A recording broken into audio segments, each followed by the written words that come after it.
2025 में market crash होगा। Crash के साथ साथ बहुत सारे कोर्स भी होंगे कि भाई यहाँ से हमारा ले लो, ये ले लो, वो ले लो, ये ले लो, वो ले लो, कर के यहाँ पर हमारा इतना लॉस हो गया कि 2025 में हम आए मार्केट के अंदर तो आज हमारा पोर्टफोलियो एकदम लालम लाल चल रहा है। जो भी स्टॉक्स की लिस्ट देखूँ साला 10% से लेके 40% तक टूट गया है। क्या गलती है, क्या बड़ा रीज़न है, आज मैं आपको इस मार्केट में बताऊंगा जो आपको हर मार्केट में काम आएगा जब भी आप ऐसे सिचुएशन में फंसोगे। मेरे साथ तो हुआ है इसलिए मैं आपको बता सकता हूँ, नहीं हुआ होता तो नहीं बताता। तो सुनना, बड़े काम की बात है भाई, ध्यान से सुनना क्यों फंसते हैं। सबसे पहले तो बिगिनर जो होता है ना, गलती ये करता है कि भाई हमेशा चलती मार्केट में उड़ता तीर को पकड़ते हैं भाई। ये सबसे बड़ी गलती बात, गरीब सबसे बड़ी गलती है। यहाँ पर मैंने अपने पुराने वीडियोज़ में बहुत बार बताया हुआ है कि इन्वेस्टमेंट एक ऐसी जर्नी है जो हमेशा नीचे की साइड करने की होती है। नीचे की साइड यानी कि कंपनी का सबसे पहले तो चार्ट पैटर्न देखना पड़ता है कि पिछले साल में उन्होंने क्या क्या हुआ है। 5 या 10 साल का परफॉर्मेंस चेक करना पड़ता है। अगर कंपनी में कुछ ग्रोथ है वो नहीं दिखी है तो वैसी कंपनी में अगर हम यहाँ पर इन्वेस्ट करते हैं ना तो हमें आने वाले समय में कुछ परफॉर्मेंस दे सकती है कंपनी। ऐसा नहीं है कि अभी कंपनी चल रही है, 100 रुपीज़ की कंपनी है फॉर एग्जांपल और एकदम से 150 से 200 हो गई है, अब हम कूदेंगे। 200 हो गया भाई, चलो डालो इसके अंदर।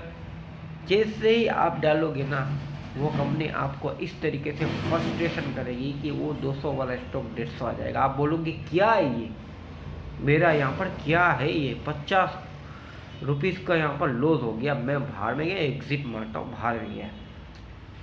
और वही कंपनी यहाँ पर वापस 200 जाएगा। फिर वो अपने हिसाब के माइंडसेट क्या करेगा, नहीं यार मैं ही गलत था, वापस ले लेता हूँ।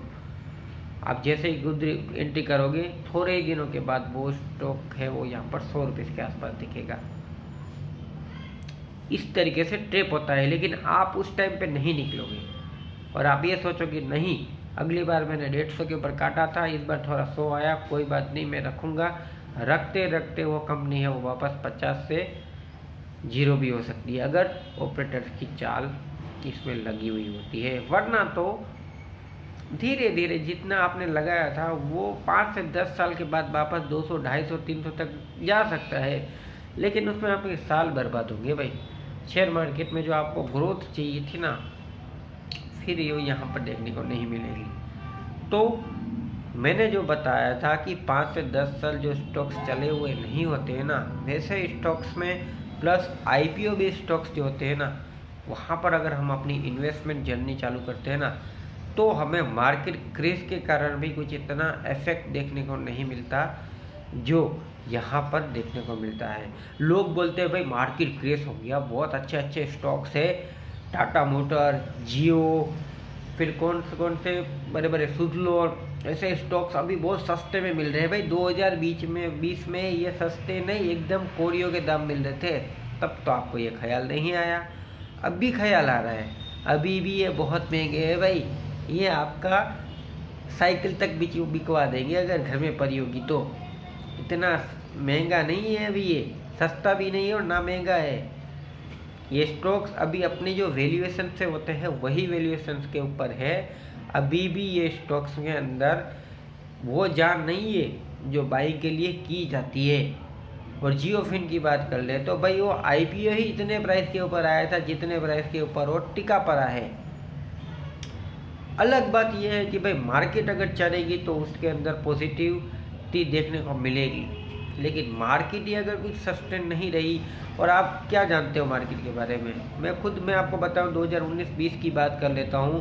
18 से 20 के बीच में मार्केट 12,000 से 23, 24, 25, 26,000 तक ऐसे ही यहाँ पर चली गई। आप सोचो जब इतनी स्पीड के साथ बढ़ सकती है, जो चीज़ इतनी स्पीड के साथ बढ़ सकती है तो वो चीज़ इतनी स्पीड के साथ गिर भी सकती है भाई। तो स्टॉक मार्केट भी कुछ ऐसा ही है। 26,000 से अभी तो 23,000 के आसपास आया है। अभी बड़े प्लेयर तो इसके अंदर एंट्री भी नहीं किए हुए हैं भाई। अभी भी कोई इतने नहीं है कि भाई आप है वो बाइक करे जा रहे हो, सस्ता मिल रहा है करे जा रहे हो।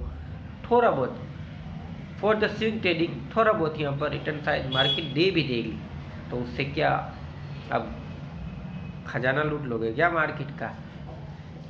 ऐसा नहीं होता है। आने वाले समय में हमें मार्केट है